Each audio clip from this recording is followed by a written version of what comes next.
بس آخر دو منٹ، حضرت مولانا فضل الرحمان صاحب، آپ کو لگتا ہے کہ انہوں نے 26 ترمیم پہ واقعاً ساتھ دیا پی ٹی آئی کا؟ اس لیے کہ ہو تو سب ہی گیا، ٹھیک ہے، اس ترمیم اس طریقے سے نہیں والے، بعد میں جو ہونا تو سب ہو ہی گیا نا، تو مولانا صاحب نے دیا صاحب؟ دیکھیں جی، مولانا صاحب کے بارے میں جو ہے نا، ان کے والد صاحب جو ہے نا وہ بھی کلیئر نہیں تھے، مفتی محمود صاحب؟ جی آپ وہ کوثر ریاضی صاحب کی کتاب آپ پڑھ لیں، اچھا، اس پر لکھا ہے کہ ایک نوجوان بار بار کمرے میں گھس رہا تھا، تو مولانا مفتی محمود صاحب نے کہا کہ جب یہ آئے تو کوئی بات نہ کریں. تو بعد میں نے پوچھا کہ یہ کون ہے؟ اسے کہا میرا بیٹا ہے فضل الرحمان. کہتا ہے یہ پیسے لے کے میری بخلی کرتا ہے. تو جس بندے کے بارے میں اس کے والد اتنا ٹرکی آدمی کہ وہ کوئی کمنٹ نہ کر سکے، اعتبار نہ کر سکے، تو اس پہ اعتبار نہیں کیا جا سکتا. لیکن مولانا صاحب دیکھیں، ہمیشہ سے مولانا صاحب بینیفیشری رہے ہیں ہر سسٹم کے، آج تو حکومت جس کی ہو. ابھی کہاں، ابھی نہ وزارت نہ چیئرمین سے کچھ بھی نہیں، ابھی تو عوام نے بری طرح مسترد کر دی ہے. مولانا صاحب جب کہتے ہیں نا کہ مینڈیٹ چوری بینیفیشری تو وہی ہوتا ہے نا جو مسترد شدہ ہو پھر بھی عہدہ مل جائے. اگر سلیکٹڈ ہو عوام نے کیا پھر تو عہدہ ملنا چاہیے نا. گیپ بہت زیادہ تھا. کے پی میں سٹینڈ لیا ہے افسران نے، اور انہوں نے اس طریقے سے فارم 47 کی طرف ان کو مجبور نہیں کیا جا سکتا. یہ ایک فیکٹ ہے، پریشر دیا گیا ہے، ٹھیک، پوری طرح دیا گیا ہے یہاں پر بھی افسران نے، آپ نے کہا. لیکن ہمارا چونکہ کلچر ایسا ہے. اب میں بتاؤں آپ کو، چلے بتا دیتا ہوں، کوئی نئی باتیں بھی آگے پروگرام میں آ جائیں نا تاکہ تو پتہ نہ چلے. ٹھیک ہے. میرے آر او نے میرے کاغذ ریجیکٹ کر دیے، ہائی کورٹ سے میں نے اپنے کاغذ ایکسیپٹ کرا لیے. ٹھیک. اس کے بعد مجھے ایک نشان مل گیا، ٹھیک، نشان چسپاں ہو گیا. ٹھیک. صبح وہ اتار دیا گیا. اچھا، میرا نشان کے بغیر ہی انہوں نے نام تو بھیج دیا، نشان نہیں بھیجا.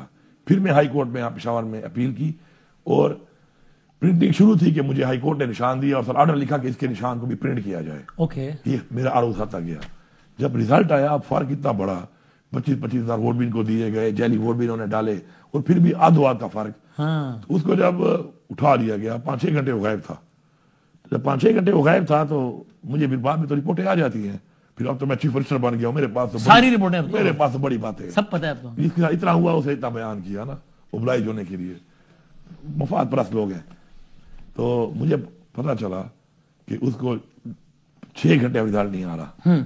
تو اس نے جب کہا گیا کہ تم یہ کرو، تو اس نے کہا کہ تم مار دو گے نا، تو مر جاؤں گا، لیکن یہ سب کچھ میں نے کیا ہے، اگر یہ میں نے کر دیا نا تو اگر تم نہیں مارو گے تو وہ مار دے گا. مولانا صاحب کو جتوانے کی کوشش تھی وہ. سر مولانا صاحب کا مینڈیٹ چوری نہیں ہوا، مولانا صاحب سے دھوکا ہوا ہے.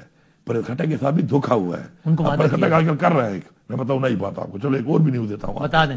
کھٹک صاحب نے اب بلیک میل کرنا شروع کیا ہوا ہے کہ میرے ساتھ وعدے کیے گئے تھے، یہ کیا گیا تھا، یہ کیا گیا، اور اب میں تو فارغ ہو گیا ہوں پولیٹیکلی، تو میری کوئی حیثیت نہیں رہی.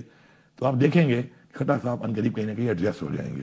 اور میں نے انڈائریکٹ، کیونکہ یہاں پہ جو لوگ گھوم رہے ہیں نا سی ایم ہاؤس، وہ بھی پتہ نہیں کھٹا صاحب کے ساتھ بھی رہے، محمود خان صاحب رہے. تو میں تو بڑا گپی آدمی ہوں، ڈرائیور سے ہی میری گپ ہے، مالی سے ہی میری گپ ہے، سیپر سے ہی میری گپ ہے، میں گپے لگاتا رہتا ہوں. تو میں نے ایسے ہی جو کچھ ان کے لگائے ہوئے لوگ بھی ہیں ان سے گپے لگاتا رہتا ہوں. تو میں نے آج تک کوئی تقریباً 20-25 دن پہلے پیغام دیا ایک کو کہ کھٹا صاحب کو بتاؤ کہ جا کے دھمکی دو کہ مجھے کوئی چیز ہو یار فیڈرل گورنمنٹ میں، اور میں بتا رہا ہوں یقین کریں. اب اس نے پہنچائی یا نہیں پہنچائی میں نے ویریفائی نہیں کیا، لیکن اس کے بعد باتیں آنا شروع ہو گئی کہ کھٹا صاحب کچھ لگایا جا رہا ہے. تو کھٹا صاحب کہیں نہ کہیں لگ جائیں گے.